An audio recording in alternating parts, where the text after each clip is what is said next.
Ladies and gentlemen, Andy here. I went from depressed and suicidal to living a life of abundance and joy. If I can do it, you sure as hell can too. One of the guys and one of the websites that helped me a whole lot in this journey of, I guess, self-improvement, self-development, but especially more than anything, just sticking my big old penis inside a beautiful vagina. In other words, getting laid. One of the guys that helped me the most with this was Good Looking Loser, Chris from Good Looking Loser.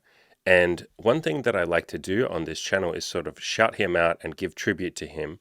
But his website is down and has been down for quite a while. And it comes online and goes offline and comes off online and goes offline quite a bit. And so I guess in an effort to sort of archive some of his message and maybe add a little bit on top, like add some of my own thoughts on top and hopefully revive some of the beautiful philosophies that he taught me. In an ongoing effort to do so, I like to sort of react to some of his old articles. And again, his website is offline. So if any of you are looking for his content, what you can do is you can search, just type into Google "good looking loser" and search for the name of the article. So for instance, I'm going to respond to or react to this one right here, which is called How to Stop Feeling Guilty for Prioritizing Your Sex Life.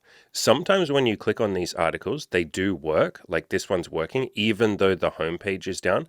But if not, what you can do is you can click this little button here, and then this will pop up. You can click this little thing here to drop down, and then click Cached. And this is like Google's backup of the page. So this is how I've been accessing quite a few of his articles. And this is one of my favorite articles, because it's something I really related to when I first started wanting to improve my sex life. I had all of these stories in my head, all of these, I guess, fears and like worries where I, first came to this stuff when I was 28, almost 29. And I just felt like I was supposed to be getting my life together. And the idea of focusing on sex felt where I was worried that it was wrong or shallow or bad, or that I would be using women or any of these kind of thoughts. And I felt incredibly guilty. I put all this pressure on myself that I was supposed to have my life together by the time I was 30. And, I was 28, approaching 29. And I didn't have any money. In fact, I had a little bit of, actually, I had some savings, but I think I had like 15,000 US dollars in savings. I had zero friends. I really didn't have my body together. I didn't have my happiness together. I was doing okay, but I just ended a long-term relationship with my partner, and I really wasn't super happy. I was doing okay, but I wasn't super happy. And the idea of focusing on my sex life when I really thought that I was supposed to just magically have my shit together just arbitrarily because I was reaching 30, I had all of this tremendous skill. And this article I must have read so many times. And for any of you listening, especially if there's some women listening, you might look at this and go, well, I don't give a shit about sex life or, chasing girls or getting laid. I don't care about that stuff.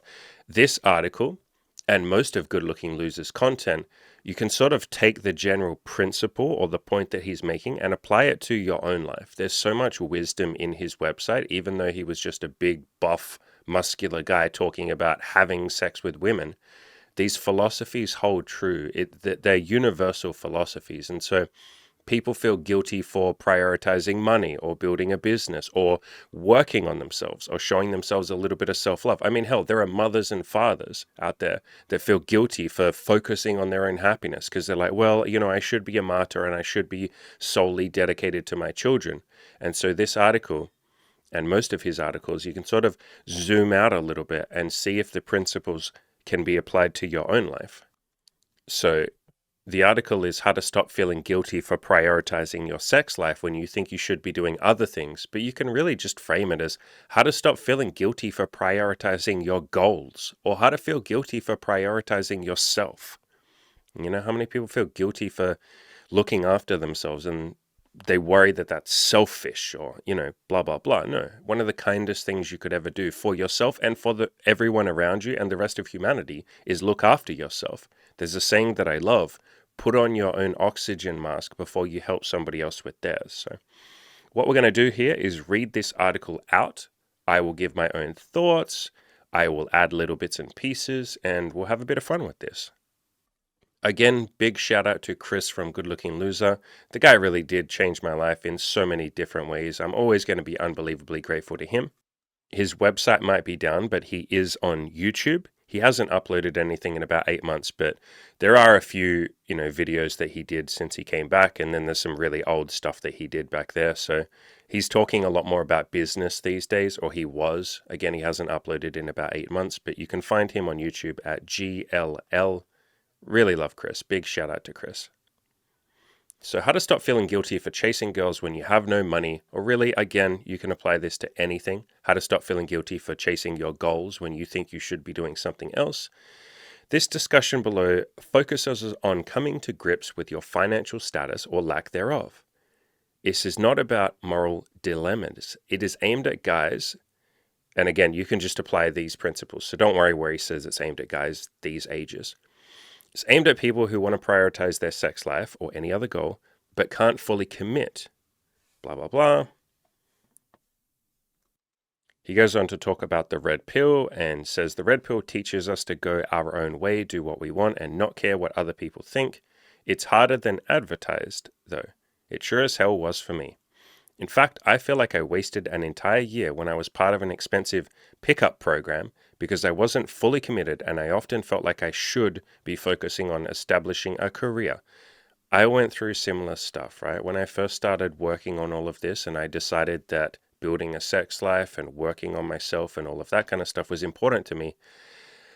Like I said, I had all of this fear and I guess almost at times panic of, I'm almost 30. I should have my finances together.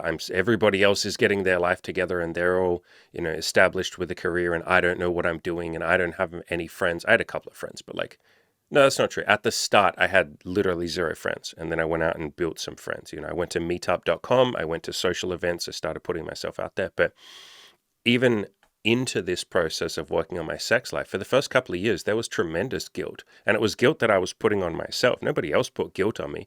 Yes, society, a lot of people in society will tell you that having goals in general is selfish. But especially if your goals are sex or dating, like dating a lot of people or dating multiple people, some people will tell you that that's shallow, sure. But for the most part, it was me putting pressure on myself and putting this guilt and shame on myself that I thought I was supposed to be establishing a career.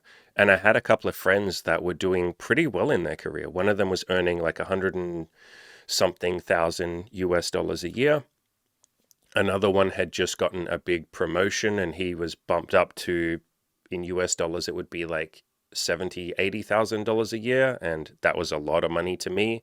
I was earning like 30,000, 20,000 US dollars a year, something like that.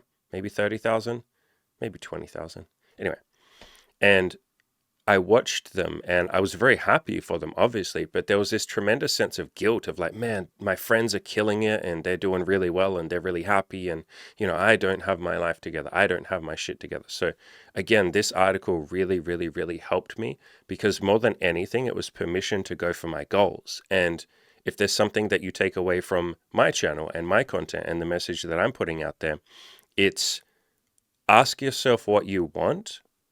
And then whatever answer comes up is the most heartfelt answer. In other words, whatever your goal are or your goals are or your calling or whatever's important to you, I'm here to give you permission to go for that. If it's something that adds to your own life and adds to the lives of others around you, or at least is, I guess, neutral to everybody around you, but if it adds to people's lives, then I am wholeheartedly here for that. And I'm here to give you permission to go for that. I sometimes call myself the facilitator. Whatever your goals are, I would like to help facilitate that for you. So again, this article, man, I've read this like so many freaking times when I was really struggling.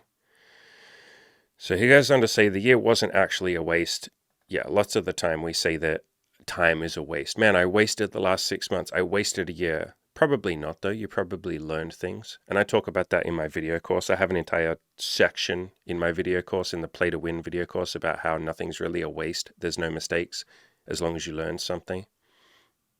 He goes on to say, I remember those feelings of guilt quite vividly. So do I, Chris. After all, I dropped a scholarship to the University of San Diego Law School with no plan other than to get laid. And Chris was always pretty good at listening to his intuition, I guess, and figuring out what he wanted from life and listening to that voice inside him that said, no, you're not supposed to, like, not supposed to. This isn't what you want to do. And so he went to law school, and I think he dropped out within the first week because he was like, this is no, this is not what I want to do. So he was always pretty good at listening to his intuition. And for any of you who don't know Chris from Good Looking Loser, this period of time that he went through, I think it was about 5 years, maybe, I don't know how long it was, where he dedicated himself completely to just having a lot of sex, meeting a lot of people, having a lot of wild sex, having fun times.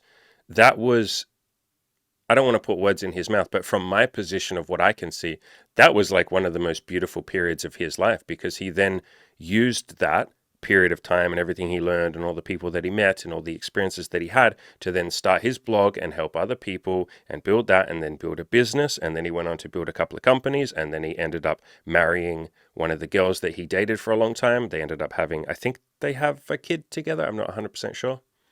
And so it ended up being this beautiful, not transformation story, but just this beautiful story in general. He went from this is him on the right, during his like get laid days, and this is the woman that he dated for quite a while, and they ended up, like I said, getting married. That's them back in the early days when he was just getting laid and all of that kind of stuff. It's a really sweet story. There aren't any photos of them together, like married or with kids or anything. He's quite a private person, and I imagine she is too, but it's a nice story to me, so yeah. He goes on to say, law school was supposed to be my saving grace. It was my chance to catch up with everyone and make up for a ridiculous amount of undergraduate transferring I did and tens of thousands of antisocial hours spent in the gym. My plan had fallen to pieces again.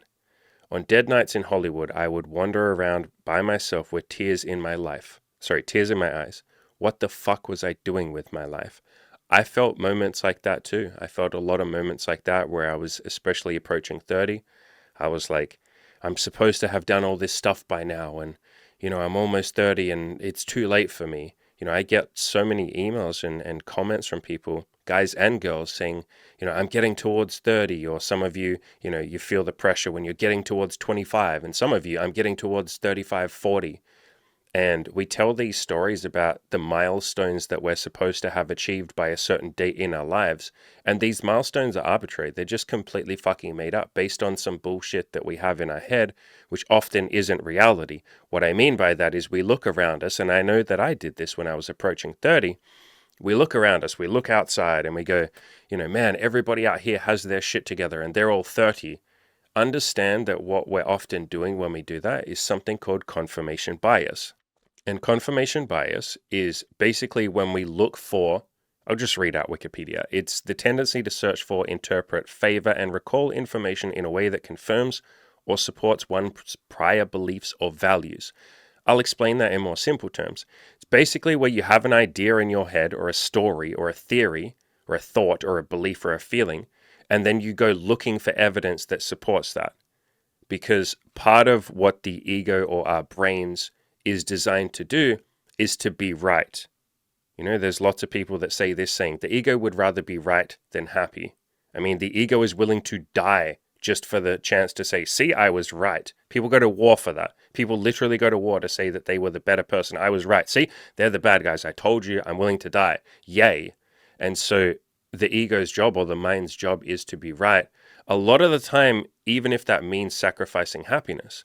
And so what we're often doing when we say, man, I'm almost 30 and everybody else has their shit together but not me, is we will then go hunting for evidence of the people who do have their shit together, and we will completely fucking ignore all of the people who don't have their shit together. And so in this way, I like to phrase this as everything is a story, and we're in control of the stories that we tell. I literally have an entire chapter on this in my video course, because this is such a fundamental concept that if you can understand this, if you can understand that you're doing things, like I said, like confirmation bias, if you understand that we are constantly telling stories, like always telling stories.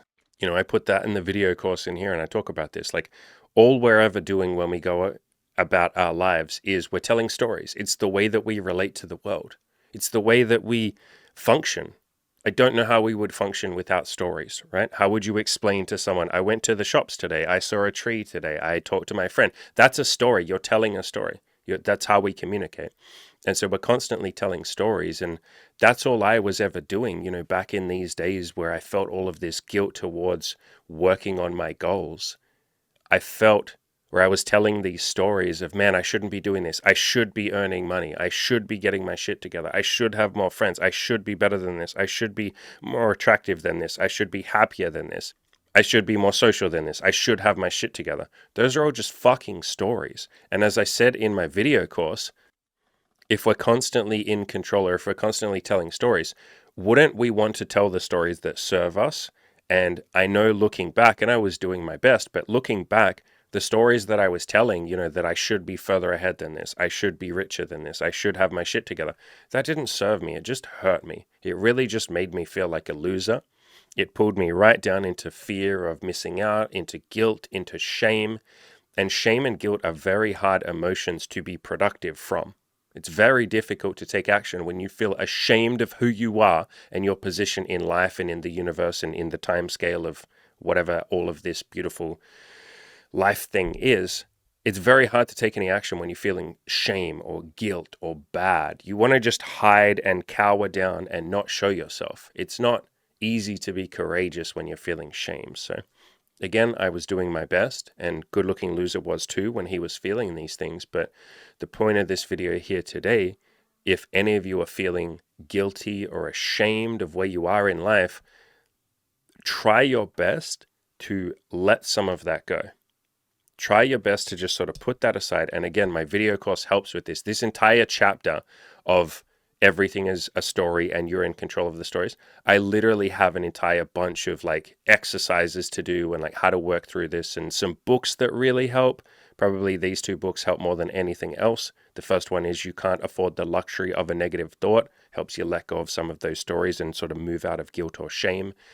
And Loving What Is by Byron Katie. So start with those two books if you're interested, but try your best to move outside of that guilt or that shame, because it's not empowering and it's not kind, and it's also just not really true. It's, like I said, confirmation bias. You're just looking at all of the other people that have their shit together and going, look, they do.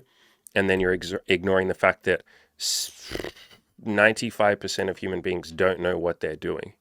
Right? They really don't know what they're doing. And appearances are very easy to, I won't say fake, but it's very easy to look at someone who looks on the surface like they have their life together. Maybe they have a lot of money or a nice house, or they have a girlfriend or a wife or whatever. It's very easy to look at that and then just make assumptions, false assumptions. You're just telling a story, but assumptions that the entire rest of their life must be sunshine and rainbows and they must have no problems and everything's perfect and they're completely happy and all of that. You haven't sort of looked deeper or asked them, what is your life like? What are you struggling with? Can I get to know you as a human being? You're just looking surface level and comparing yourself to them and saying they're better than me, they're cooler than me, they're richer than me, they have more relationships or intimacy or love or sex or whatever it is, more money. So these are sort of shallow level assumptions or, again, confirmation biases. So he goes on to say, what the fuck was I doing with my life? It wasn't working out and I knew it. My friends had graduated college 3 years before me and seemed to have it all figured out. I love that he says the word seemed. Yeah, that's the key word. They seemed to have it all figured out. They had jobs, spending money, relationships, and they seemed to enjoy their lives. I was supposedly going to be more successful than these kids too. I was in a city that intimidated me. I had no money of my own, no job, and no real direction. I felt tremendous guilt for wasting my father's money for 26 years. I've since paid my dad back for all the loans that he fronted me. My feelings of self-worth were never lower than when I moved to Hollywood in 2008. This sure wasn't helping me get girls in bed. Yeah, see? Like, as he's saying, the feelings of self-worth being so low wasn't helping him achieve his actual goal. So that guilt and that shame is so unempowering, and that isn't to make you feel guilty or ashamed about feeling guilty or ashamed. That's one thing that sometimes comes up when you're feeling a lot of shame. If I then gently point out to you, hey, what if we moved away from that shame? Because it's not super empowering. People go, oh my God, I'm so ashamed. He's right. I'm so ashamed of the fact that I'm feeling ashamed. So it can become sort of like this funny little cycle. So again, my video course really freaking helps with this stuff, and you can pay whatever you want for it. You can even pay $1 for my video course. So grab that. But these two books help so much as well. Especially this first one, You Can't Afford the Luxury of a Negative Thought. This book was like instrumental in me moving up to those higher levels of at least a little bit less shame and guilt. He goes on to say, some guys are okay with being, quote, losers that do nothing but get ass and party, but I absolutely wasn't. I needed to fucking grow up, or at least find a way to temporarily stop feeling so guilty. Pack your bags. You're going on a guilt trip. I like that. So that was my story. I spent well over a year feeling this way, and my results with women and everything suffered immensely. Yes, as I said, guilt and shame are not particularly empowering. And again, all of this stuff applies no matter what your goals are or no matter where you are. In life, these principles are all quite, universal. As lonely as I was on some Saturday nights in my early 20s, the feeling of remorse paled in comparison to spending or wasting my father's money on my juvenile dreams and rash decisions. I think a lot of people feel like that with their goals. They feel like this is juvenile, especially men when it comes to sex. Especially men who are approaching their 30s like I was. There's so many stories and rules on sex, like, it's shallow, it's bad, it's wrong, it's stupid, it's dumb. It's like, no, if this is something that is important to you, there's beauty in that. Again, especially if you keep in mind the principles that I talk about. Is this good for me? Is this good for other people? Is this going to add to my life? And can I add to the lives of the people that I interact with when I do this goal? If the answer to both of those questions is yes, then beautiful, go for it. Why would it ever be a bad thing? It wasn't until I temporarily got over, most of my guilt that I was truly free and committed to my sex life. Most of you guys have integrity, a sense of responsibility, and you feel tremendously guilty for prioritizing your sex life when you feel you should be doing other things, even if you currently can pay your own bills. The lifestyle guilt, not the approach anxiety or the social skills, is the biggest obstacle to having a good sex life. Yeah, that's a fair point. I think that is universal as well, in that a lot of the reason, there are various reasons why people don't go for their goals and achieve their goals, but I think part of it, or one of the aspects, is often people feel incredibly guilty for prioritizing themselves, showing themselves a little bit of self-love. They feel bad about that. They worry that it's shallow, or that it's, self-obsessed or narcissistic. A lot of people view self-help as like narcissistic. And the concept of self-love to a lot of people is narcissistic, which is hilarious when you're on the other side of it. The kindest thing that you could ever do for other people is be kind and loving to yourself, because it puts you in a beautiful position where you feel like you're just feeling amazing. You're on cloud nine, and then you can help other people. In my own life, my content is literally different when I'm able to love myself. Like, if you go and look at my old content, I am far less kind to all of you. I wasn't mean or anything, but like, I wasn't super loving. I wasn't able to be as patient with YouTube comments and things like that. I wasn't able to give as much. I was not able to do as much content. I wasn't able to pour as much love into it until I started loving myself, until I started working on my goals, until I started improving my sex life and all of that sort of stuff. My content, this community, wouldn't even exist if I hadn't prioritized, at first my sex life, and then relationship, and then business, and then helping all of you, and, all the other stuff, social life, all of that stuff. But if I hadn't put my sex life first, I wouldn't be here. I wouldn't have helped anyone basically ever.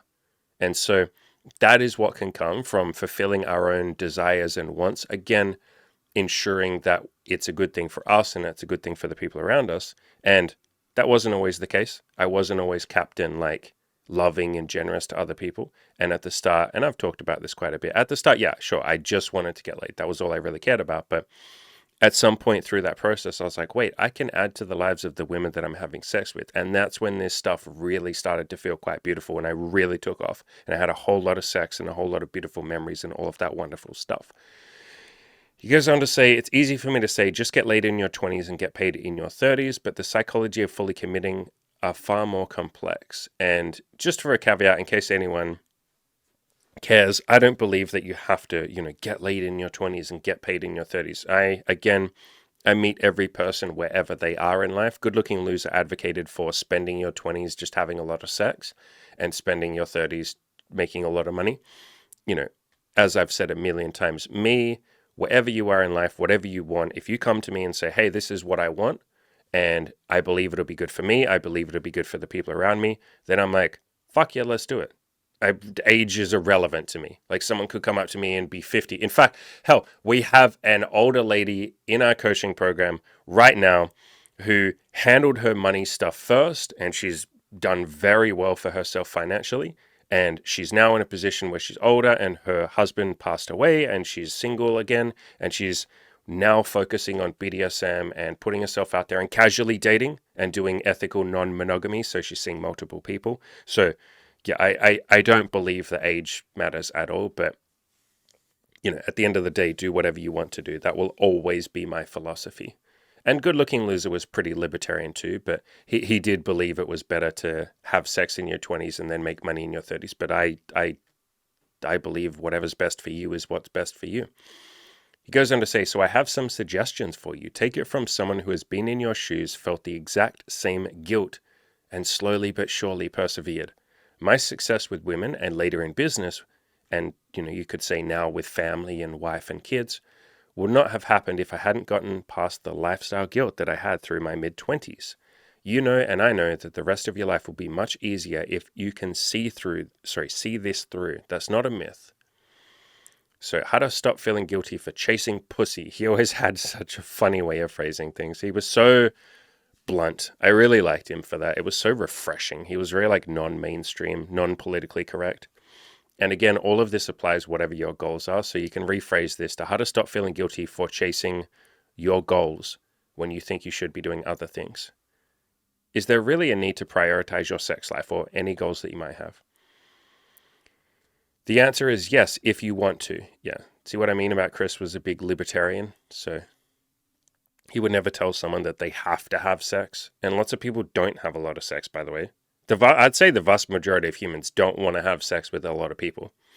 A fair chunk of you watching right now, especially I would say, yeah, I think I stand by this. Especially I would say more females. Plenty of females watching this are like, I don't want to have a lot of sex. I just want to find one guy, or maybe, over my lifetime I date a few different people. That's fine. But I just, for the most part, want to date one person at a time and have a lot of sex with them and have a great time with them. So, all of these principles are universal. As I said, I don't believe that picking up girls should be a long-term lifestyle. Me, again, I believe do whatever you want to do. I will say, I haven't really seen anyone that goes out and has more and more and more and more and more sex, forever. Even in my own life, as you all sort of probably know, I'm in a long-term relationship with my girlfriend Imogen. We've been together for 5.5 years at this point. We date women together, but at this point in time, we're only dating one woman, and we've seen her for a year at this point. And we're open to seeing more people, but it's not like we're out there desperate for her. We're pretty freaking happy with her and, each other. So I haven't met a lot of people that go and pick up girls forever. But if that is something that you're into, beautiful. Have at it. Again, as long as it's good for you and as long as it's good for the other people or most of the other people, then beautiful. So he goes, I do feel, however, for guys in their 20s, it's both healthy and rewarding to dedicate a couple of years to first beating your anxiety and then getting laid. And me, again, I would say, do whatever you want to do, Besides, and I know that devoting yourself to one goal will yield far faster and better results than multitasking and usually getting jack shit done. Absolutely. The ultimate goal may be to pick up girls efficiently as part of an overall lifestyle, but you'll get there much faster if you fully commit to it for a period of time. Yeah, and that applies to any goal, right?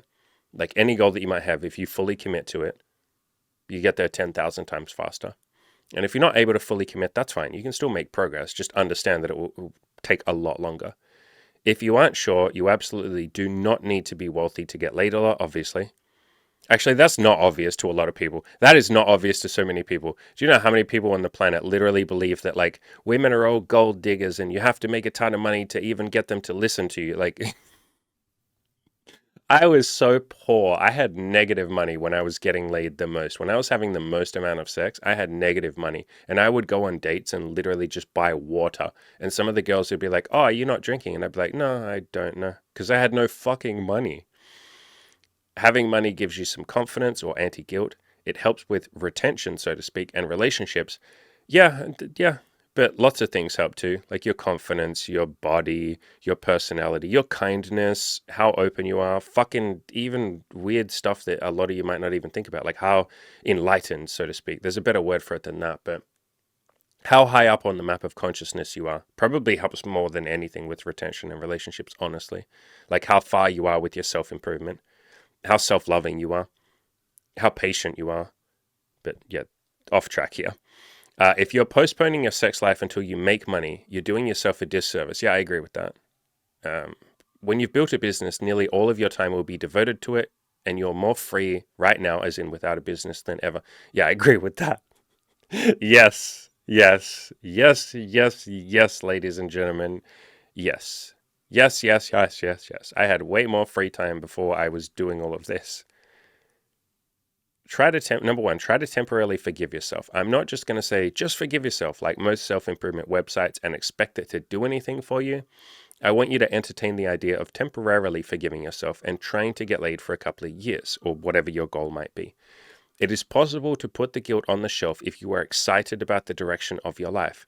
The suggestions below will make this a lot easier. You can always give back to the world or those who have supported you later on. I really love that. I love that so much. Oh my god, I want to give this guy a kiss on the forehead. That's like my favorite fucking thing in this article so far. Yeah, and I think that's the guilt that comes up a lot when people focus on their own goals. Again, even if the goal is outside of sex, it's not just sex, but when people feel that guilt, a lot of the time it's because they think they should be doing something more important. And I put that pressure on myself too. When I was focusing on my sex life, I was like, this doesn't contribute to anyone's life. I should be doing something more important. What I would say is try your best to humble yourself and realize you're not fucking Mother Teresa yet. You might be one day, you might be never, but you're not fucking Mother Teresa yet. And the best thing that you could do to then go on to give kindness to other people is to focus on yourself for a little while. And again, do that in a way where you're adding to the lives of everybody or most people that you come into contact with. There are ways to have a lot of sex and make it be a beautiful experience for you and the other person. There are ways to add value to the other person's life or everyone's life that you have sex with. Things like honesty, things like integrity, things like just being a kind human being, as kind and compassionate as you can be. Having great sex even contributes to someone's life. Even if you're not capable of having great sex because you're inexperienced or you're nervous or whatever, just doing your best and being honest through that process, that's a beautiful gift. So there's so much that you can give while you do this stuff. And I'll definitely say, enjoy the process and find ways to give back to the world in tiny, tiny little ways. Don't put this pressure on yourself that you have to be Mother Teresa. But I really love this concept of like, you can always give back to the world later on. And that is basically something that I told myself when I was focusing on my sex life. I would say to myself, okay, I'm just going to focus on getting laid for the next, I don't know, 3 years, 5 years, however long it takes.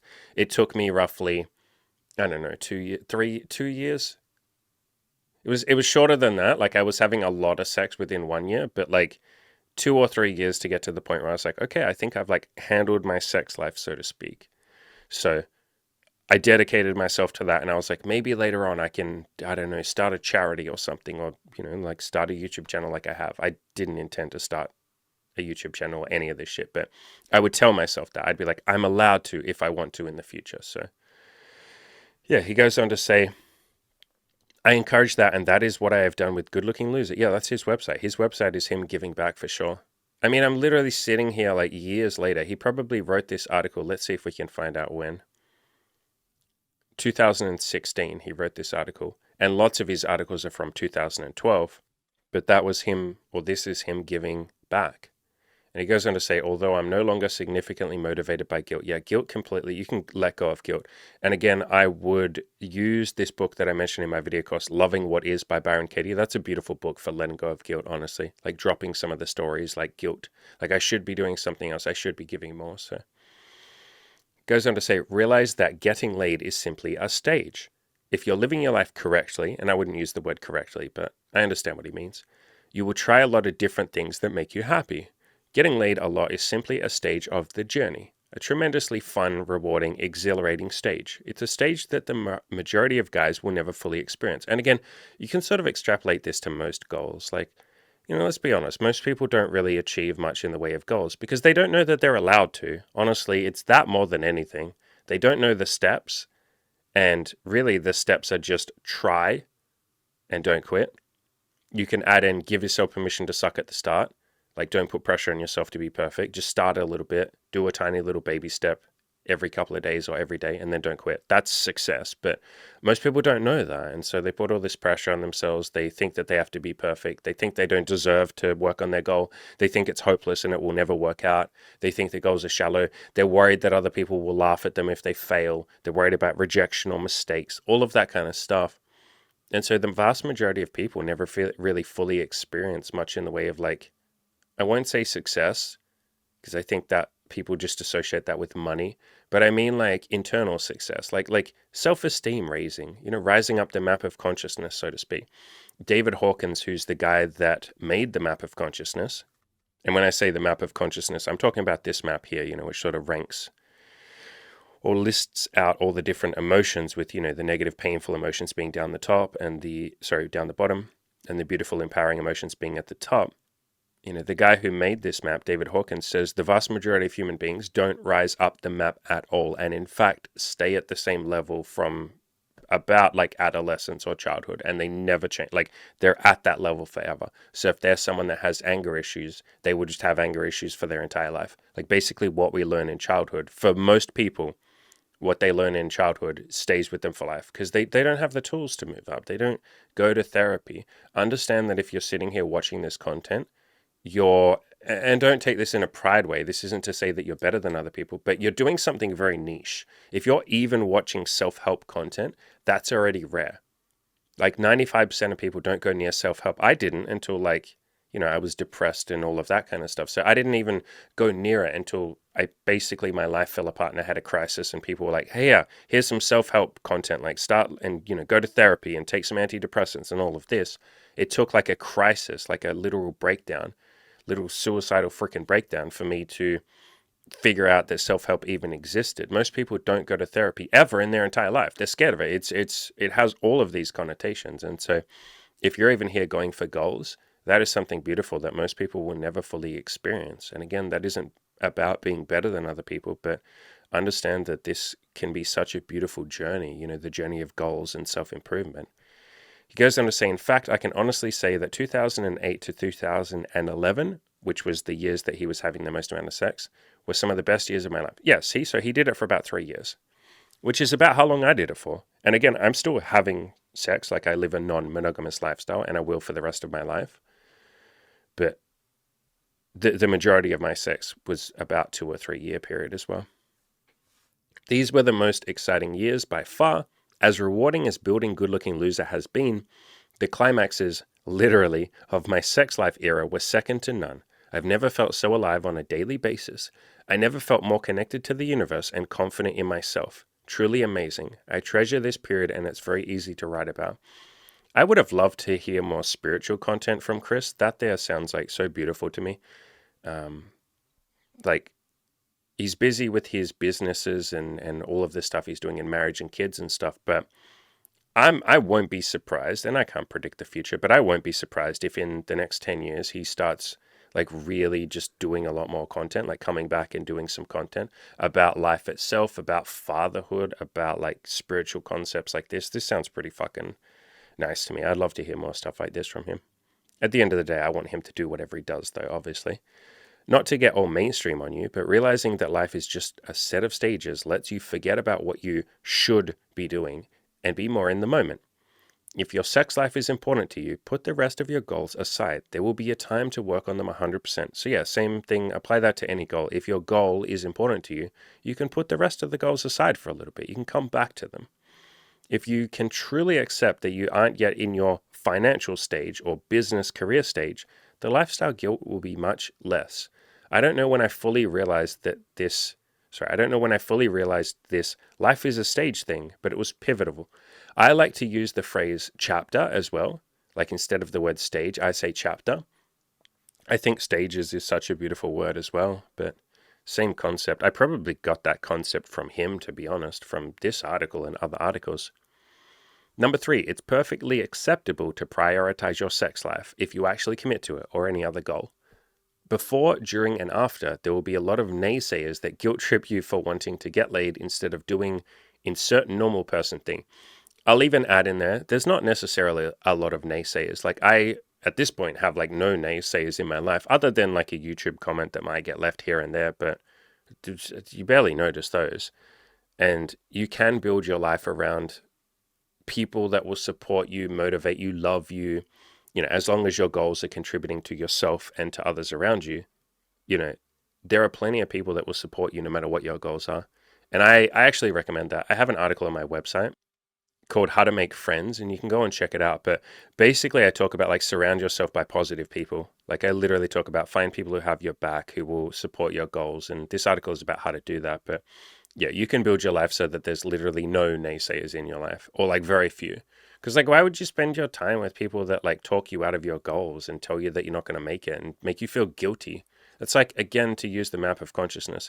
Guilt is like right down here on the bottom. Why do I want to spend time with someone who can't even, and they're doing their best, but someone who isn't even at courage? Like someone who isn't even, if someone's guilt tripping you for your goals and making you feel ashamed of who you are and your goals, they're not particularly high on the map. They're not feeling great in themselves. When you climb up the map, or when you work on your goals, or when you feel happy in yourself, you don't drag anyone down. Now, to be clear, some people, rather than just naysaying, they might be like playing devil's advocate or just making sure that you're not being shallow or whatever. And so that's beautiful. We love that feedback. That's amazing. But he's talking specifically here about naysayers that'll guilt trip you. Like people who say like, that's stupid. You shouldn't be doing that. That's wrong. That's bad. Why would you spend your time with anyone like that? Like, and do whatever you want, but I'll speak for myself maybe. I have nobody in my life that would ever talk to me in that way. And people can talk to me in whatever way they want to. I'm not here to control someone else's language. But if somebody ever said like, hey, that's stupid what you're doing, or that's bad, I'd be like, hey, I really appreciate that. Like, that's beautiful. And then I fuck off, and not them fuck off. I will fuck off. I'll never speak to that person ever again. Like why would I? My life is too, not short, but like, I have limited time on this earth. I'm going to spend it with the people that uplift me and make me feel beautiful. And again, that's not anything against someone that's in guilt or shame or any of that. I want people to do whatever they want to do. But part of what I want to do is spend my time with the people that uplift me. So he goes on to say, you might even be the loudest naysayer. Yep, I used to be the person that put the most guilt on myself. The truth is, most guys, whether they admit it or not, actually prioritize their sex life for a half decade. It's called college, and it's considered totally acceptable. Yeah, I think the vast majority of guys, and okay, I'll phrase it like this. I think a hell of a lot of guys want to have a sex life and obsess about a sex life, and almost everything they're doing in their life is to try and get the attention of females. And women do something, a lot of women do something very similar, obviously. But we're talking about men here. They do everything they can to attract the opposite sex, but they're not directly doing it. Does that make sense? Women do the same thing. I think both genders try and indirectly attract the other or the people that they're interested in, rather than just going for it directly and walking up to someone and being like, hi, I thought you were cute. I wanted to say hello. I think people try and go about it in roundabout ways, like I'll make tons of money, I'll go and get a degree and a great job, or women, I'll put on all this makeup, I'll make myself perfect, I'll do all this stuff, I'll drop signals and flirt with a guy like in a half joking way, and I'll just hope that he comes to me and blah, blah, blah. So I think a lot of people go for their goals or go for their sex life in a very roundabout way. And what Good Looking Loser and myself talk about is a more honest, direct way of just saying, hey, I would like this thing. Would you like to join me in it? Would you like to do this with me? And if they say no, cool, sweet, great, amazing, have a beautiful life. You go to the next person, hey, would you like to do this thing with me? Would you like to have some crazy wild sex with me? And we say it in maybe more, toned down ways of that. Like, hey, I thought you're cute. I'd love to grab a drink with you, get to know each other. It's basically the same thing. Or you can just be completely honest about it. I am, like on Tinder and everything like that. And when I meet people, I just literally say like, hey, would you like to have sex with us? Would you like to go on a date with us and see if we want to have sex and threesomes and BDSM together?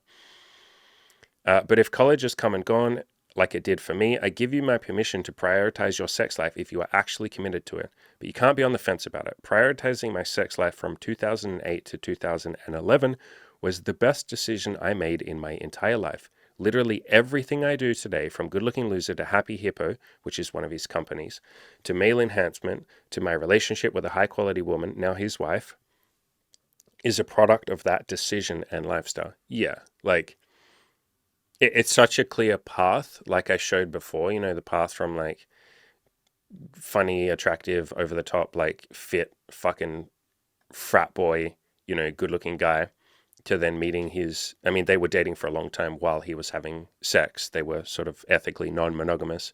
And then, eventually like getting married and all of that kind of stuff. All of that is because he prioritized his sex life, or really because he prioritized his goals and that. Same with me. Like I wouldn't be sitting here today if I hadn't said, for 2 years, I want to just have as much sex as I can, have all these wild, amazing, beautiful experiences. I wouldn't be here today.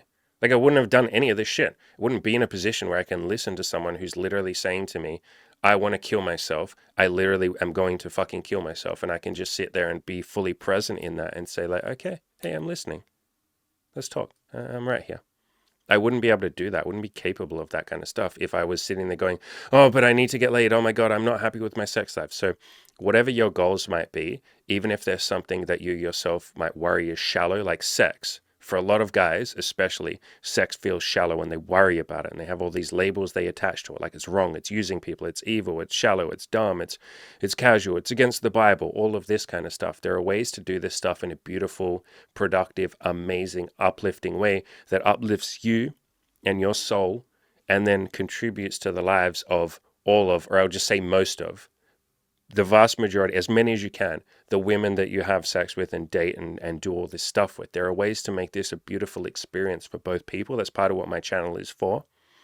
And there's ways to make this just lead into the most beautiful life that you could ever imagine. Again, everything that Good Looking Loser has ever done has been because he prioritized his sex life. Me too. Everything I have done at this point, all of the content, all of the emails from people saying, hey, dude, like, thank you so much. I wanted to fucking kill myself and I didn't. I've had women say the same thing. All of that stuff comes from putting my sex life first for a little bit of time. Number 4, it means a lot to you and you know it. How much does getting laid or finding a really great relationship really mean to you? It meant so much to me, especially the former. I had underachieved for so long and I absolutely wouldn't be able to get over it unless I actually fixed it. Me too. That's how I felt. Although I would rephrase that. I would add context now and I would say it doesn't have to be this big David versus Goliath battle. It doesn't have to be this big thing. You're not broken. You don't need to fix anything. It's just about putting yourself out there, talking to a few people of the opposite sex and having a little bit of sex and having a beautiful time. I wouldn't make it such a big battle, like a thing that needs fixing, but the point still stands. Even before, I think he would actually agree now too. Judging from his new content on his YouTube channel, I think he would actually agree with what I just said. But he's more talking about at the time, like he felt like he had to fix it. I'm broken. I've underachieved for so long. I felt like that too. I had all of these big thoughts in my head of like, I'm a fucking loser. I've spent my whole life being a loser. I've never achieved anything. I have to have a lot of sex to prove to myself that I'm not a loser. So I felt exactly the same.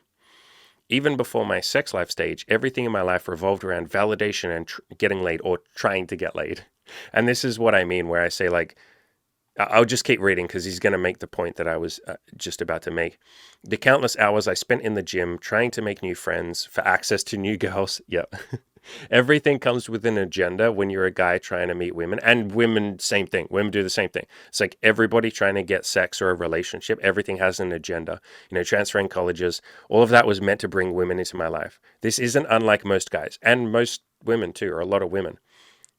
He went on to say, I just admit it. Yeah. Like a lot of people have an agenda. And I don't mean that in a bad way, but like they're going about it in an indirect way. They're thinking if I make a lot of money and have a good career, then the opposite sex will be interested in me.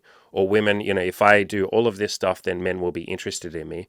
And so what he's saying is like, he's basically advocating for honesty. Just admit that you want the thing and then go for it. Same with goals, right? Like most goals are achieved not for the love of the goal and not for the love of the journey or the process, but because the person is trying to get something out of that goal. They're hoping that that goal will tell a story about them and that it will mean something about them. Most people don't go and get a Lamborghini or a Porsche because they love Lamborghinis or Porsches or Ferraris. They get it because they think that people will look at it and value them or think that they're high status.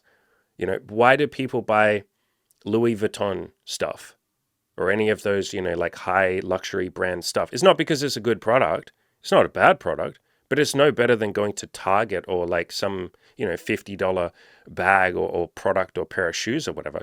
It isn't literally better than that thing, but the story that we think it will tell about us is better or more appealing or more glamorous. Oh man, that person has Louis Vuitton. They must be worth something. They must be better than me.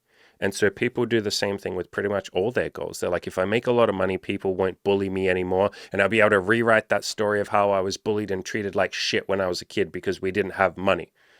Or if I have a lot of sex, then that'll mean that everybody will have to respect me. And girls ignored me when I was young. And now they can't ignore me because, I'm fucking hot and I talk to lots of women. And so most of the time, people aren't actually achieving goals for the love of the goal itself. And if you can switch that, by the way, like if you can sort of do what Good Looking Loser is doing a little bit and what I advocate for wholeheartedly, which is to fall in love with the process of your goals, to be grateful every step along the way, to be mindful and to be present and to enjoy it. In my video course, I have an entire section on self-reflection, mindfulness, and gratitude, how to not move the goalpost. This entire chapter, which is like the longest chapter in the book, by the way, or in the video course, sorry.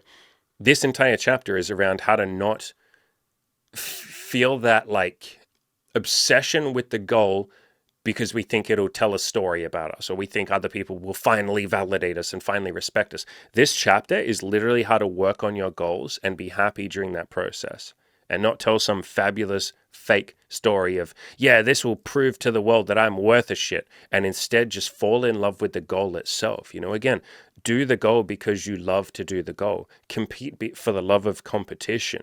Work towards something for the love of self-improvement and progress and the self-esteem and being able to look into your own eyes in the mirror and say, I'm fucking happy with who I am. It's why I have exercises like what I call the mirror therapy, where you look into your own eyes in the mirror and you say, I love you. It's why I have exercises like writing 50 things about yourself that are likable.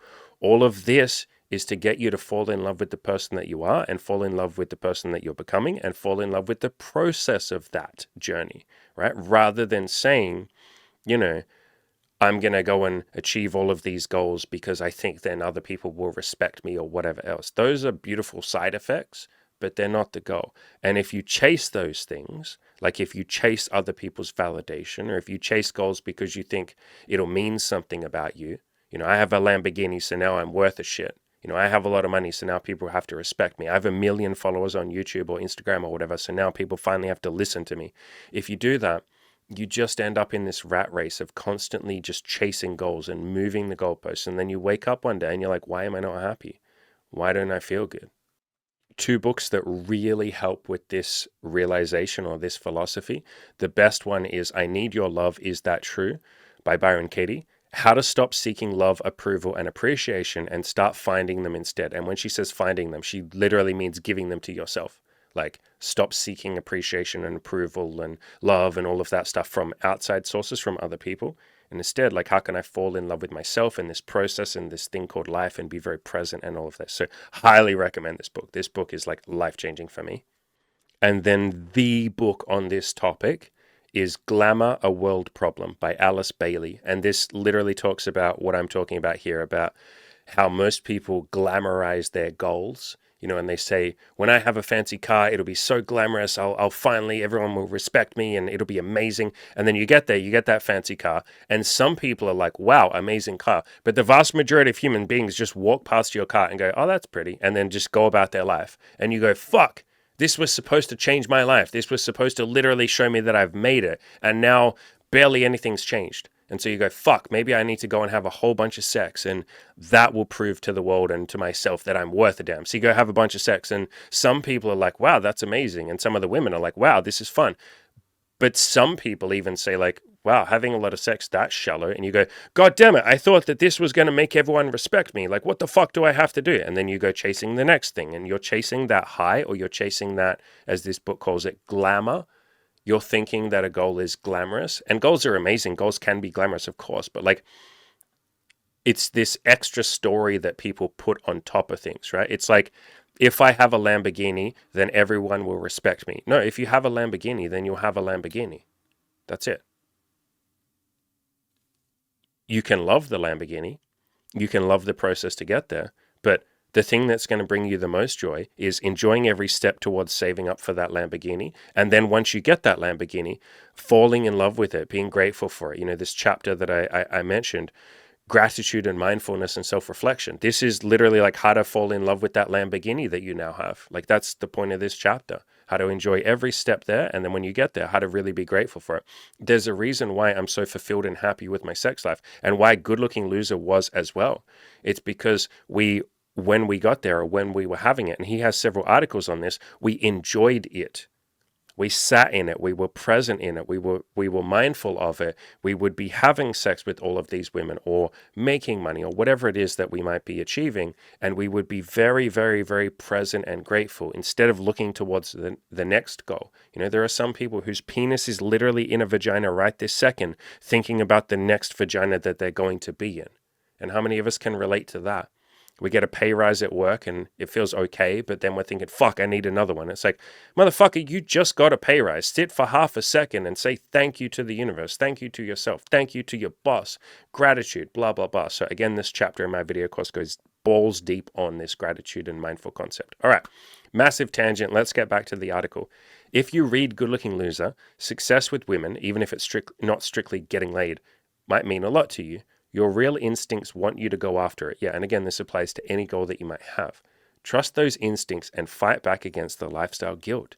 Set this goal, or whatever goal you might have, and it doesn't take that long if you're actually committed.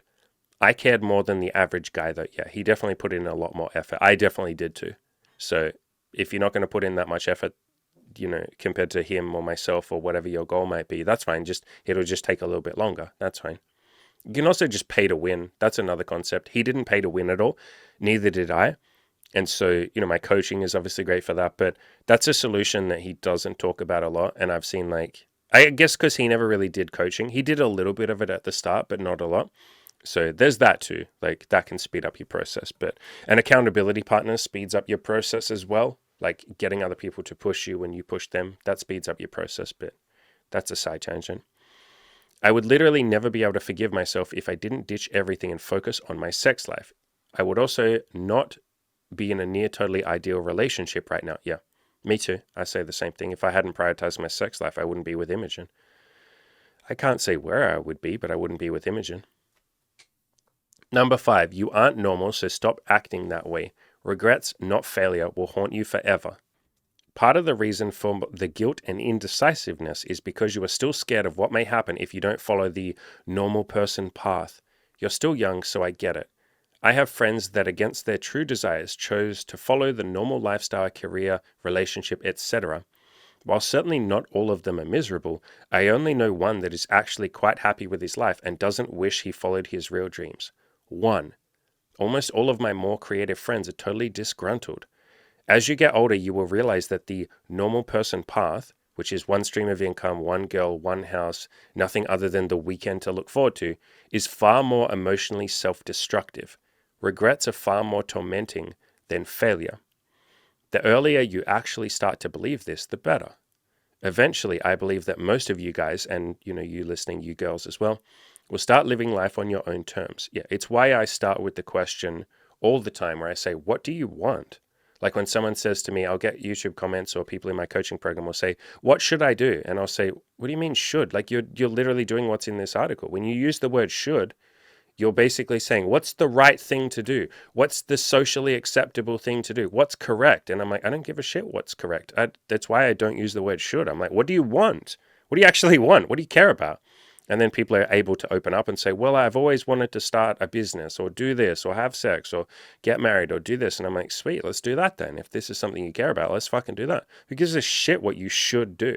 There's no person checking and going, you did the right thing, you did the wrong thing. You did the right thing, you did the wrong thing. It's just a made up person in your, or a group of people in your head.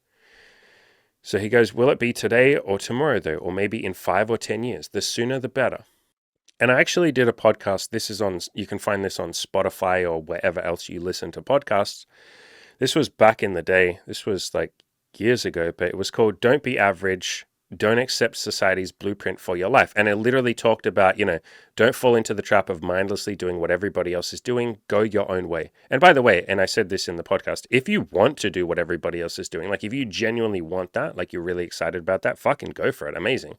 Like literally, if you just want to get married, have kids, have a normal house, have 2 kids, look forward to the weekend, have a normal mindless job, play some video games, whatever, like do that. If that's genuinely what you're passionate about, amazing. But my point in this was, and Good Looking Loser's point was, society has a particular blueprint for your life. Because understand that the role of society, the function of society, with the function of all biological entities is to continue life, like to continue to stay alive. And so society's main role, and understanding this can help you be a lot less frustrated with why society does what it does. Society's main role is to keep itself alive, not to be super efficient, not to be intelligent. Society's role is not to be the best society that it can be. Society's role is definitely not to empower the individual. That kind of a lot of the time goes against society's wishes. Like sometimes the individual wishes go against society's wishes. So society is not there to like empower you as an individual. It's not. It's why school essentially just is very much like a cookie cutter, cog in the machine. Shut up and do what you're told. Just follow the blueprint. Shut up. Don't make any fuss. Sit there and stay still. Don't speak up. I don't want you to be an individual. I just want you to like make my life as a teacher or as a school or as an education system easier. It's because all of that stuff, government does the same thing. The media does the same thing. All of that stuff is sort of engineered to keep itself going. And the easiest way to do that is for everybody to be average. And that's not nefarious. It's not evil. It's not bad or wrong. It's just, it makes more sense for society if you all just like sit the fuck up, sit the fuck down, shut the fuck up, listen to your betters, listen to the experts, listen to the TV, listen to the media, listen to your teachers, listen to your parents. That just makes society's job easier. That's why everyone in society tries to force you to just shut up and follow the rules. Even if the rules are insane and idiotic and like make no sense, they do actually make sense. The sense or the purpose is to keep itself going. It's how a book like 1984 can get it so right. 1984 is basically a book of like this stuff just taken to the final level of like just shut up and do everything you're told and don't ever color outside of the lines.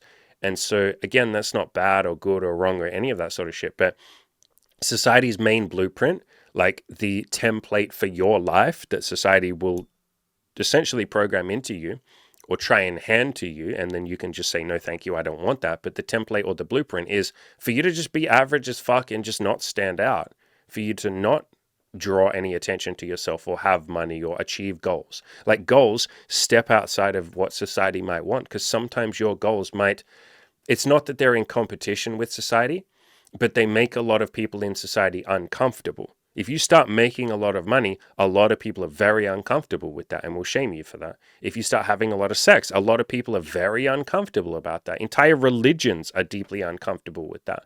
And so people will try and pull you back down into society. And so again, that's neither good nor bad, but understand that a lot of you, guys and girls, your goals might be sort of counterintuitive to, or against, not against, but like different to society's blueprint. And understand that every time people in society say, yeah, let's all be tolerant and let's accept everybody and love everybody and we're all unique, special snowflakes, they don't mean that.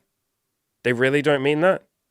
It sounds like a beautiful concept. It sounds like it's quite high and up on the map of consciousness and enlightened and joyful and libertarian and beautiful, but they really don't mean that. It's just something that people say because it sounds good.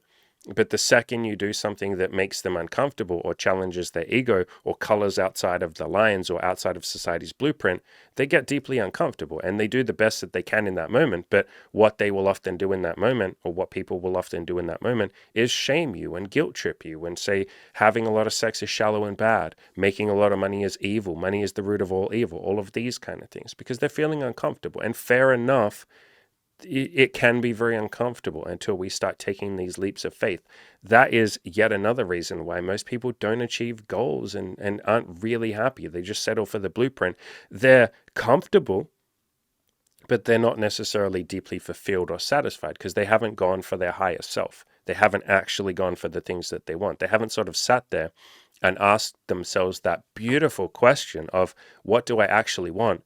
Because answering that question might cause a lot of fear and guilt and shame and all of these feelings, which this entire article is about. This entire article is about the guilt and the shame and the feelings that you might feel if you go for a goal that the average person doesn't understand, or they understand it perfectly, but the average person isn't going for. So, yeah, let's move on. Number 6, motivation from results will strangle your guilt. It does actually become fun. Yeah, it really does. It's why one of the key things that I focus on, and I got this from Good Looking Loser, was like, just take some action. You know, if somebody comes to me and says, hey, I have this goal to, I don't know, start a business. I'm like, sweet, your job today is to go and make $10. And they're like, what? But I have to start a business. I have to start a business plan and I have to know what I want to do and I have to do research and I have to, no, that's you trying to procrastinate. Go and make $10 right now. And by the way, if you don't know how to do that, walk up to, no, start with this. Start with everybody in your fucking phone book or your contacts list in your phone. Message all of them. Hey, I'm starting a business. Do you think you could give me $1? Can you PayPal me or Venmo me or bank transfer me or hand me $1 to help me start this business? And message that to all of your friends, all of your contacts, all of your family. 10 people will say, sure, here's $1. Congratulations, you just started a side hustle. Now you figure out what product to make. Make whatever the fuck you want. It doesn't matter. You can just change it later. Literally just draw some stick figure drawings on a piece of paper and then go to all your family, take a photo of it, say, hey, so I'm continuing that side hustle thing. This is what I've got so far. I drew a stick figure. Would you give me $2 for the stick figure? And your friends and family, because they love you, they'll look at your retarded stick drawing and they'll go, this is so unbelievably bad, but fuck it. I love this guy or I love this girl. Here you go. Here's $2. Congratulations. Now you've made more money because you've offered something of value. Now you start thinking, how can I find something of more value? Well, you know, the stick figure drawing really sucked, but I'm actually pretty decent at playing the guitar. What if I promise people that I will record a song for them on the guitar and they can do whatever the fuck they want with it? They're probably just going to throw it away, but I'll record a song for them if they give me another $2 or $2.50. And some of your friends and family will say yes. Some of them will say, no, thank you. I'm not interested. Cool, beautiful, amazing. Some of them will say yes. And you just slowly start ramping that up. That's all I ever did. The first couple of coaching calls I did were free. Then I did a couple for like $5 or $10 an hour. And then I slowly raised the prices as I was able to give more value. You can even go out to random strangers on the street. I've had plenty of my coaching clients that have done this, where they start like, they just go up to random strangers on the street and say, hey, here's my camera. If I take a good photo of you and I'll, email it to you or whatever, would you pay me $5? And half the people, most people say, no, thank you, but that's cool. Some people say, yeah, okay, that sounds cool. Take a nice photo, email it to them. Here's $5. Boom. I've started a fucking side hustle. I have a guy in my coaching group who like essentially did that, and he's now making like $10,000 or $15,000, per freaking month. He's in our accountability group. He's in our Discord right now. You go talk to him if you sign up for the coaching. And there's plenty of other people that have done it. We got another guy that in his first 2 months started earning, I think he earned like $2,000 from doing this, literally just asking friends and family and strangers. Actually, I think he just started with friends and family, and then someone was able to hook him up with an opportunity. He was like, can I take photos for you people for like $5 or $10? And eventually someone was like, fuck it, actually, I am a photographer. You can be my secondhand photographer. Would you like to do that? And then he started getting all this money. He's got like, I don't even know at this point. But when I last spoke to him, which was like a couple of months ago, he was already at $2,000. So yeah, I forgot what the hell point I was making, but let's get back to this. Even if all that I've said makes good sense, the best treatment for lifestyle guilt is results. When your sex life is taking off, or any goal, or even when you knock out most of your social anxiety, you stop feeling guilty because you are making it on your own terms. The voices in your head will actually shut the fuck up. I'll rephrase that to the voices in your head become a lot more loving and peaceful, although all of my content is about having peaceful, loving thoughts in your head anyway. So yeah, you don't have to have negative thoughts in your head. That's what my video course is for. And books like Byron Katie's books, Loving What Is, and books like You Can't Afford the Luxury of a Negative Thought. You don't have to have like negative thoughts in your head. Or more to the point, you can have negative thoughts in your head, but then you meet them with love and you go, oh, look at that negative thought. Let me say a positive thought instead. So there's ways that your brain can become a lot more positive. Likewise, you no longer are vulnerable to the voices outside your head telling you what you supposedly should be doing. You don't care as much anymore because your life is working. Yeah. Do you know every now and then someone will leave a comment, and I'm always super polite, and I really appreciate the comments because they're trying to give me advice to make my channel nicer, which is like really sweet of them. I'll say that. I'll be like, I really appreciate this. But I get comments like still from people telling me what I should be doing. You know, one of the comments that I get from time to time is, you shouldn't be swearing this much. And to that I say, fuck. I'm so juvenile. But that's a comment that I'll get. Or people will say, you shouldn't have charged $1 for your video course. That's really dumb. You should be charging more for it. You should charge $1,000 for this and then you can make more money. Like, when you're a content creator, people will constantly tell you what you should be doing, especially on YouTube. You'll get comments saying, you shouldn't have done this, you should have done this, you should have talked about this, you shouldn't have said this, you know, you should let Imogen talk more, you should talk more than Imogen. You know, you get like counterintuitive comments. People will contradict each other, like, you know, across different pieces of content, blah, blah, blah. And so you hear all of these shoulds, but when you're really happy with your life, it's really, you just see it as like sweet and kind and naive, obviously, because they're not in your position. And not that they can't be right. I always like to go in and say, like, how could this person be right? Can I learn something from this? Like, could they be right? And most of the time, there's some sort of wisdom there, but I'm not going to change what I'm doing 99% of the time. But that's the point. The further you get with goals, you're not really, you sort of just, you hear outside criticisms, or they're not even criticisms. You see them as outside opinions, and you hear that and you go, well, that's just like your opinion, man. Or you go like, hey, I'm really grateful for that. Thank you for that opinion. That's beautiful. You reach a feeling of peace where other people's opinions are just beautiful outside opinions. And you're like, but I really like what I'm doing. So I promise you can get to that point where you don't, if anything, you're really grateful for the outside opinions because people are trying to help you. When they're giving you opinions, they're trying to help you. You can see it coming from a good place. So he goes on to say, you won't feel like a loser, even if it's temporary. The key is to get results and build momentum. If you still have social anxiety, you need to try your best to appreciate the small victories and have a daily sense of accomplishment, no matter how insignificant it may seem. Yeah, that's what I talk about in this freaking, in my video course, in this chapter. I talk about like how to give yourself that daily sense of accountability and accomplishment. I talk about having accountability partners, how to make sure you're making progress, all that kind of shit. So fucking absolutely agree with like seeing that you're making daily progress. What's his name? Tony Robbins, you know, one of my favorite motivational speakers of all time, talks about the thing that human beings all need to feel fulfilled, or the thing that makes us feel the most fulfilled is a sense of progress, feeling like we're making some sort of progress. So yeah, daily sense of accomplishment, daily sense of progress. Sleeping with girls or any goal becomes a total blast when you can actually do it. Number 7, get a part-time job too. There's no reason you can't get a part-time job either. This applies to business too. So many people are like, I can't start a business. Like, you know, what will I do for money? And I'm like, why don't you just work your current job that you're already working and just start a business on the weekends? Or don't even think of it like starting a business because that seems intimidating. You don't have to think of this as like, I'm going to fix my sex life. Just go and talk to some women. Or if you're a woman, go and talk to some guys. You know, go to some meetups, go to some social events, just start the process. If you want to make money, a side hustle, just like I said, go to your friends and family, say, can I please have $1? And then start doing something for them and charge $2 for that. And then go and ask random strangers and slowly build that up as you get testimonials, as you get confidence, as you get a wider audience. So yeah, you can just work a job. Like, you know, don't feel like you have to just do like 100% homeless. Like I can't have a job and I have to become homeless so that I can have sex or so that I can build a business. Number 8, getting laid is for men despite what haters say. In a future discussion, I will tell you what being a man means to me. Having sex with women is one of those things. While others may say that getting laid is juvenile and for douchebags, the truth is, most guys are too cowardly to speak to women they do not know in any more than a total harmless manner while not under the influence of alcohol. That is the truth of the matter, period. If it wasn't true, the average guy would sleep with 50 girls in his lifetime instead of 5. And the average guy might not want to sleep with 50, but the point still stands.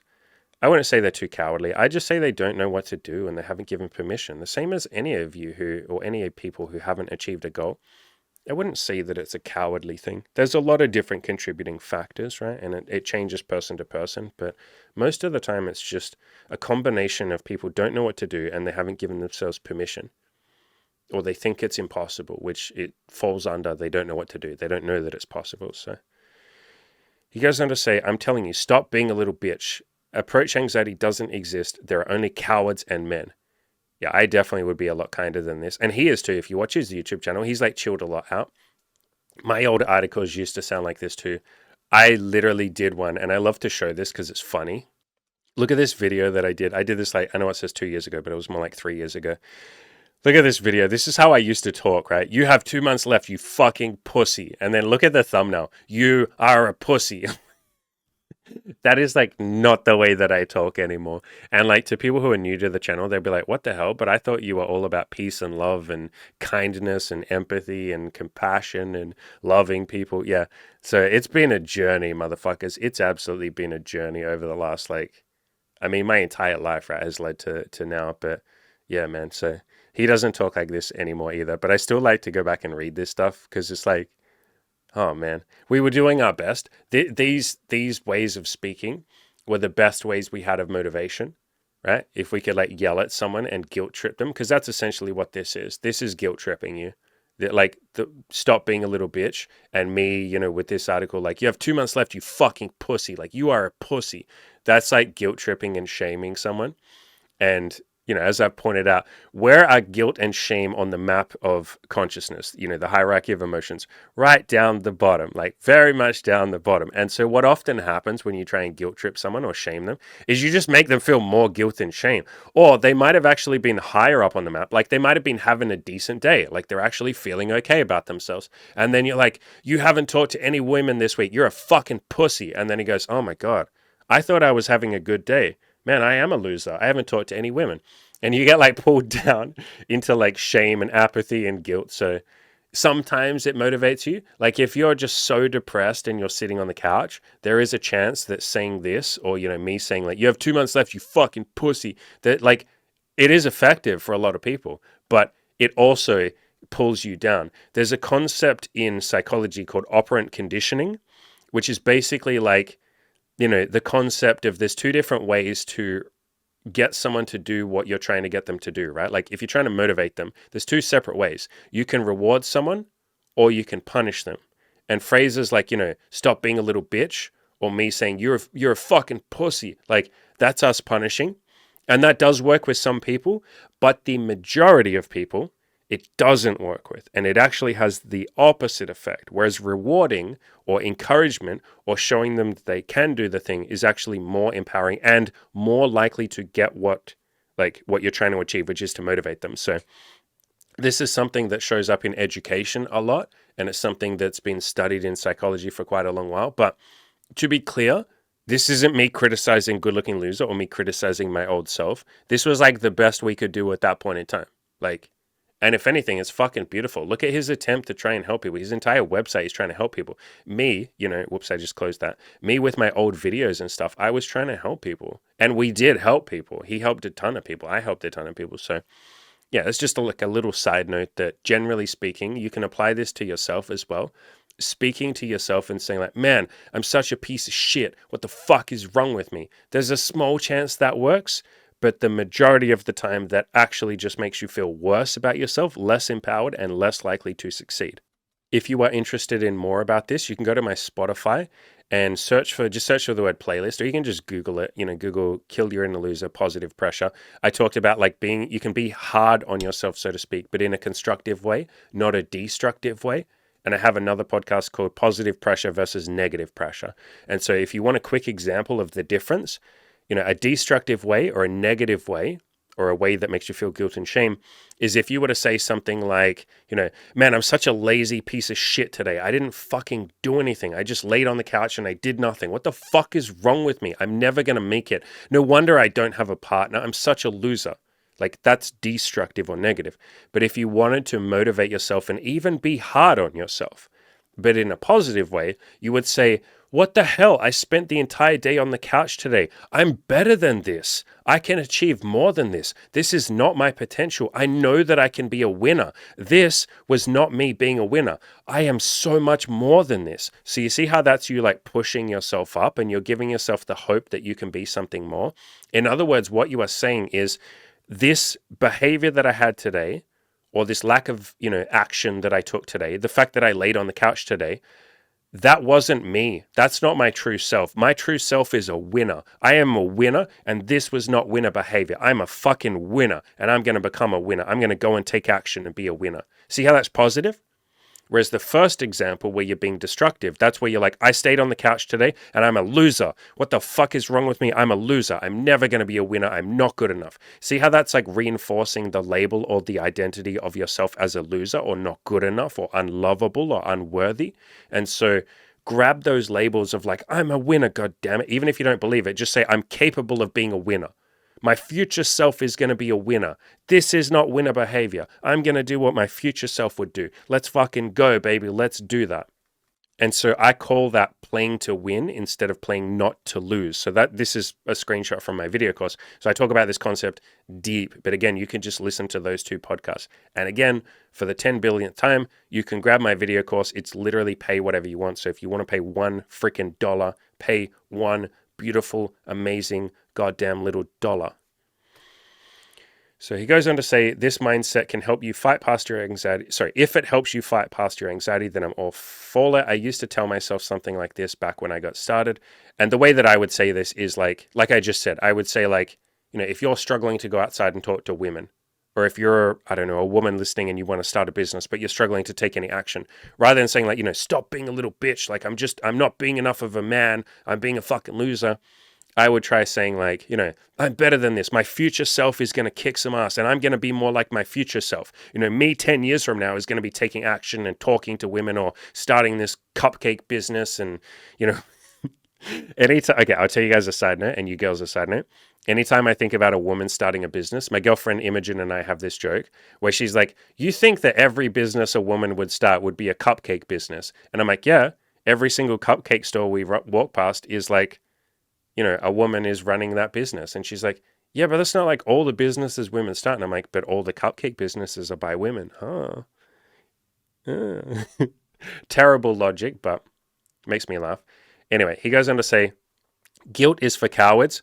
Okay, I wouldn't phrase it like that, and I don't think he would. I can't put words in his mouth, but I wouldn't phrase it like that anymore because, again, if you just guilt trip someone, you just reinforce the guilt. And if you call them a coward, where's cowardly on the map? Coward makes you feel like fear or shame. Like, coward isn't courage. Coward is the opposite of courage. So I'd kind of phrase it the opposite way. But yeah, if you go through my old articles, you see so much stuff like this. I used to talk like this. I'd be like, you're a fucking pussy. Like, come on, pussy. What the fuck is wrong with you? It's like, you're just telling him that he's a pussy and pussies don't take action. You've just reinforced his identity as you're a pussy. So now he's not going to go. Pussies don't take action. Why would he take action after you just called him a pussy? So yeah, that's why I say, play to win.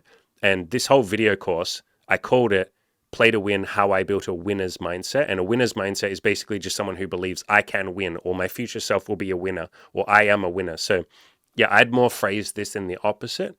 I would say like, don't worry about guilt. Like, courage, be courageous. Courage is for winners, and you're a winner, or you can be a winner, or in the future you're going to be a winner. Let's go, baby. Like, I would focus on the thing that you want rather than the thing you don't want. So I wouldn't even be worried about guilt or being a coward. I would just go like, I'm going to be a fucking winner. I'm going to take some action. Number 9, your lifestyle guilt is simply another excuse to stay comfortable. Yeah, he had some great articles about how the average person is comfortable, and that's why they don't achieve goals, because life itself is pretty comfortable. And I did an article basically about this too. And this article is called Why Most People Quit Self Improvement Comfortably Uncomfortable. And this concept, or this phrasing, comfortably uncomfortable, comes from one of my friends, not Good Looking Loser, but like a friend I have in person, who, talks about this idea where people say, I'm unhappy, but yet they don't do anything to change. He calls that comfortably uncomfortable. Like, their discomfort, or the fact that they're uncomfortable, there's some form of comfort in that. Like Good Looking Loser says, like the average life for men and for women, the average life is actually quite comfortable, especially if you live in the West. It might be a different story if you're in a war zone right now. You might be a little stressed out. But if you're in the West or Europe or most countries on this planet, even like South America, most of Asia, like most of the world, let's be honest, it's quite comfortable. You got the internet, you got porn, you got video games, you got drugs, you got alcohol, you got, for the most part, friends, you got the internet, you got, endless entertainment. We basically have a version of the Matrix that we can plug ourselves into at any point in time.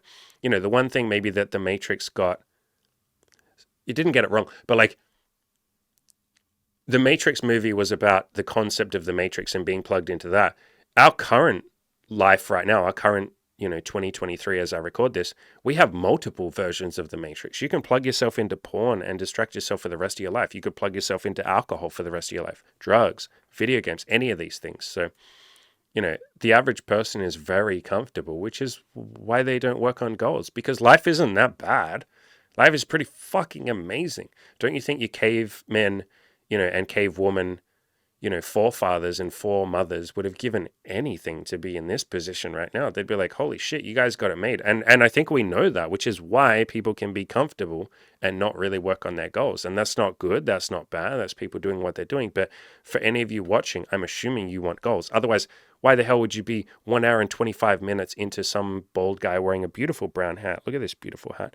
A beautiful brown hat, ranting on the internet about self-improvement. You're obviously here because you want to improve, or you have some goals, or you have some sense of, I don't want to be comfortable. I don't want to live the average life. It just doesn't appeal to me as much, or it used to, but it doesn't anymore. So at some level, however, guilt is merely another excuse to retreat to your comfort zone and not talk to girls, or, start your business, or lose weight, or make some friends, or whatever it is that you might want. If you want to get laid, or any goal, a lot more, but you often try to justify why getting laid isn't an acceptable priority, it's because you're scared. Yep, scared and comfortable. Not because your guilt is so overwhelming. Listen, my lifestyle guilt was extreme compared to most people. So was mine. So was mine. Oh my God, especially because I had negative money and I took out a bank loan in order to move to the center of my city to prioritize my sex life. And I was surviving on like ramen noodles. Yeah, I had extreme guilt. He says, listen, it was very real, but it wasn't the only reason that I wasn't talking to girls. The real reason was because I was scared. Yeah, me too. Yep. Number 10, you can still live a physically healthier life than most guys. Some people feel that prioritizing your sex life is physically unhealthy. It can be draining, especially if you party several times a week. You don't have to do that if you don't want to. Yeah, and my entire, the way that I've built my sex life, I didn't party. I'm not really interested in that. I went to a party on Halloween and everybody was like so fucking drunk and so fucking wasted. And I was completely sober because I don't really drink. And I still had an amazing time. So you can even go partying and be physically healthy. You don't have to drink. And some people might say, are you drinking? If it makes you more comfortable, just drink non-alcoholic shit if that makes you more comfortable. But yeah. Anyway, he goes on to say, you can do this during the day instead. Yeah, if you're working on your sex life, you can just go talk to women during the daytime, or any women or anyone else listening. If you're building a business or something, you don't have to slave away at that and stay up till midnight recording content or building your business or doing products or whatever. You can find ways to do this in an enjoyable way. In other words, you don't have to suffer to achieve your goals. And I very much advocate for the opposite.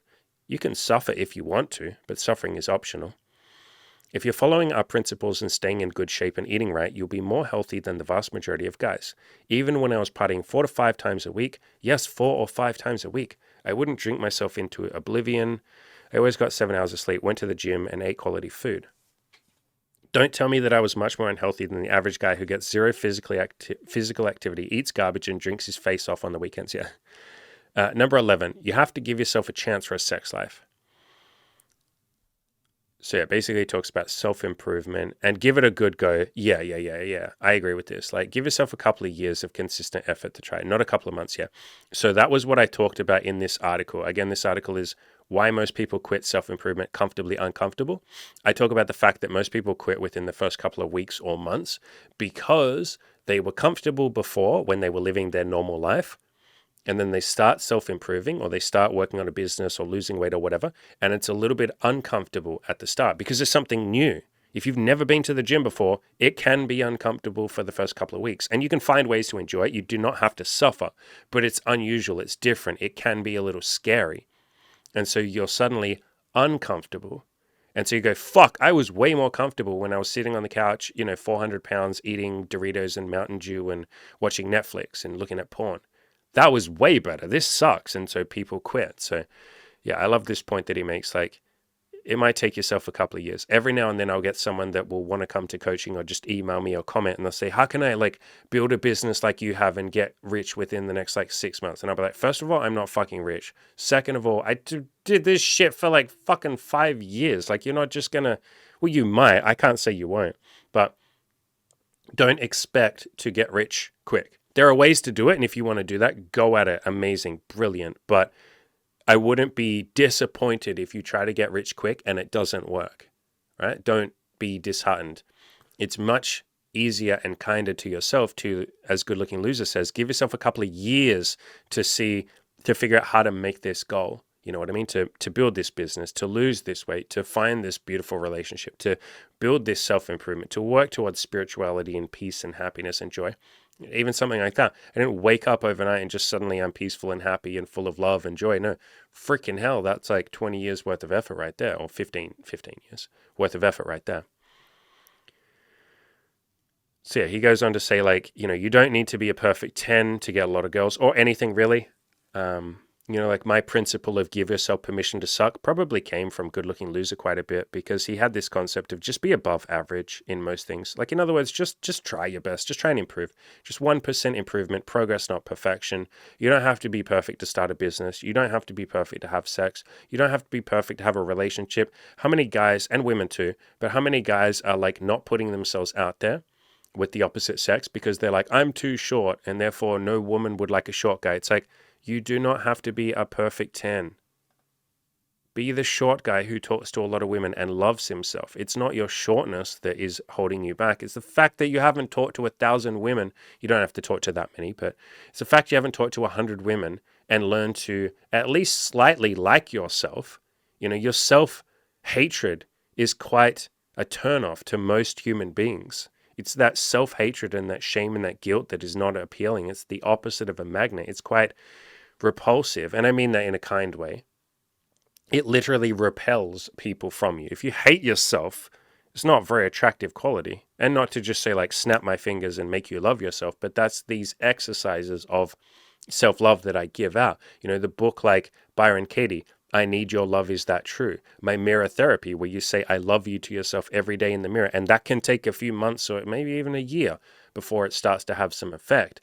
Writing a list of 50 things about yourself that are likable so you can see that there's qualities outside of your perceived flaw or handicap. Yeah, he goes on to say this article, and this is one of my favorite articles that he wrote. It's called She Already Fucked a Guy Uglier Than You, which sounds a little bit funny from the title, but the whole point of the article was like, you're sitting there saying you have to be a perfect 10. There are people way uglier than you that get laid. There's a really great quote that's in one of my favorite books, which funnily enough, I actually have sitting right here. It's called The Book of Slides by David Hawkins.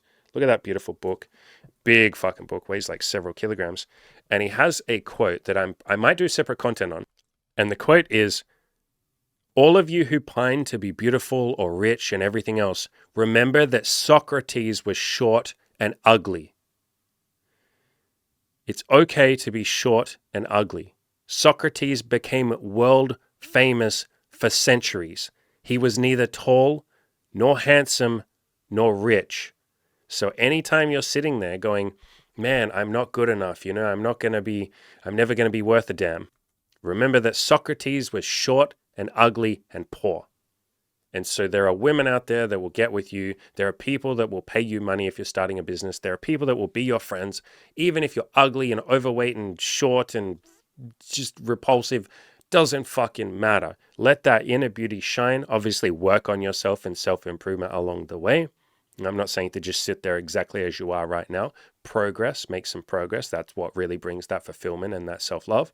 And it's very hard to have self-esteem if you don't make any progress in life. You earn your own self-respect through progress, but you can be ugly and short and poor, like Socrates, and still be successful. Because guess what? Socrates didn't fucking hate himself. And if you do hate yourself, that's okay. That's beautiful. You can work on that. But Socrates didn't sit there going, I'm short. No one's ever going to care about what I have to say. No, you're fucking Socrates, motherfucker. We still quote him to this day. He's one of my favorite people, one of my favorite philosophers for sure. You know what I mean? Also, he literally taught fucking Plato. So everything Plato did, like Plato's Republic, the allegory of the cave, like all of Plato's amazing freaking philosophies and scientific, I guess, philosophies and discoveries and shit like that, because Socrates freaking taught him. So again, imagine if Socrates had gone like, oh, I'm not good enough. I'm too short. I'm too fat. I'm too ugly. We wouldn't have fucking Socrates or Plato or everybody else who's been inspired by them, which by the way, is an insane number of people, A ton of the Stoics have been inspired by Socrates and a little bit by Plato. So like, oh my God, imagine if these guys had gone, oh, I'm too ugly. I'm short. No, you're never too short. You're never too ugly. You're never too fat. You're never too poor. You have inner beauty. It's up to you to go digging for that. Hence my list of write 50 things about yourself that are likable. And you can take your time with that. You don't have to get that right away. That can take years for you to get to 50 things. That's okay. But man, let some of that beauty shine. You owe it to the world. And not to guilt trip you with that statement, but the world would love to see your inner beauty if you're willing to share it. He goes on to say, yeah, exactly what I just said. I probably don't have to remind you, but just in case you forgot, a guy that is shorter than you got laid last night, or any goal that you might work on. A woman that's uglier than you got a relationship, got married yesterday. A person that's less competent than you started a business yesterday. Someone who is 20 times dumber than you just made $1 million yesterday. A guy with less social status than you got laid last night. A guy who has less hair than you got laid last night. A guy with a smaller dick who's not as cool, older or younger, minority, more anxiety, less money, more or less intelligent, less game, was successful yesterday. While you were sitting there saying that you don't deserve it, someone less deserving than you achieved it. And it's not about deserving. And that's the real 420 IQ realization that you might have one day. None of this, no self-improvement, no goals, no success is ever about deserving. Deserving is a weird excuse or a form of procrastination that we make up so that we don't have to try. It's a way that our ego protects us from having to take the actions that it would take to achieve that goal. It's how we discount other people. We say, well, they were just born into money. Well, it's easy for them. Well, they deserve it. They're better than me. They're worthwhile than I'm not. Well, they didn't have as hard a childhood as me. Blah, blah, blah. All of these excuses that stop us from taking action. Do you know how you achieve a goal or how you be successful? You literally just take the action for long enough to get there. That's it. It's not about deserving. There's no step of like, make sure you're good enough first. Said no successful person ever when giving advice to other people. No, find me that. Find me someone who's super successful, who says the first step of success is first you got to check to make sure that you're actually deserving of it. And then if you find out that you are, which where the fuck would you ever check that for? How would you check? Do you look it up in a book? Do you go to your local library and say, hi, can I please have the book of deserving? And the librarian goes, and she adjusts her little glasses and she's looking through the pages and she's like, Oh, what'd you say your name was? John Smith? No, there's no John Smith in this book, unfortunately. I'm really sorry. Like, no. You should probably just go and be sad and depressed for the rest of your life. There isn't that book. The only evidence that you have that you don't deserve something is the made up fucking story in your head. And if you say, but I have evidence, look at all the times that I tried and failed. Oh, should we remind ourselves of confirmation bias? You've hunted for every time you failed and you've said, look, I failed 5 times. I tried really hard. Nobody likes me. Keep trying until the day that the last breath leaves your body. You still have time. It is not over until the final buzzer rings. He goes on to say, nothing has changed other than getting laid, and you're still in your thinking about getting laid stage. Got to get in shape and give yourself a real chance to have a sex life. Who knows? Maybe you're the next good-looking loser. Scotty, these are all people who are like famous on his, forums. Or maybe you'll just have a decent sex life and now 10 or 15 girls a year for the next couple of years, or whatever your goal is. And to relate this to other goals, maybe you'll be the next massively successful or massively happy and massively peaceful and all of those things person. Like, it could be you. Why not you? There's no reason why not you, other than the weird story that you made up that you don't deserve to make money or start a business or have sex or make friends or find a relationship or fall in love or lose your virginity or any of these things. It's just a weird story that you, the person who's not an expert, literally you're not an expert because you haven't done the thing. That makes you by definition not an expert at that thing. But you somehow think that you're the one that says who deserves it and who doesn't. You know what we call that? First of all, delusion. Second of all, narcissism, arrogance, delusion. Either way, it'll be exponentially more than you have now, and you'll be way more confident. You don't really know. Just give yourself a chance, for Christ's sakes. Yeah, at the end of the day, just try. What's the worst that happens? You fail. You won't even fail because you'll learn something. The only failure is in not trying. You can never fail. It is literally impossible to fail if you try. Good-looking loser did it and isn't a total fuck-up. Yeah, this is him basically saying, and I'll skip this so that this video isn't like 3 hours long, but he basically just says like, I can do this, you can do it too. So yeah, what a beautiful article. I'm so unbelievably grateful to Good Looking Loser for all of these articles and all of this stuff. Again, you can find him on YouTube if you just search for GLL, this channel right here. He's done a few videos recently, but none for 8 months, and I will always be super gratefully eternal to him. He genuinely did change my life. He had such an unbelievable impact on me. I'll always be grateful. A big part of the reason why I started my website, my blog in the first place, like before I had a YouTube channel, was to carry on the torch from his content, because he'd stopped doing content. He hadn't done any articles really for like the last 6 years. And I was like, man, like some of these philosophies are so beautiful. And his forums were super active, and I wanted to help people on the forums. And so I just kind of started doing articles, and I was like, I want to do what he's done, and I want to help these people because he helped me so much. So my content essentially wouldn't exist if it wasn't for Good Looking Loser. I wouldn't be sitting here today helping people with, relationships, happiness, peace, money, whatever it is that you might be working on. So I will always be super grateful to him. If you've been wanting an amazing, awesome, elite sex life, tons of threesomes, plenty of wild adventures, and great memories with awesome people, we would love to help you get there. Here's just a little bit of what our coaching clients have achieved in their time in the program. Renee had a threesome in just his second week of coaching, had a woman write him a love letter, and he went on to have sex with 12 women in just 12 weeks of coaching.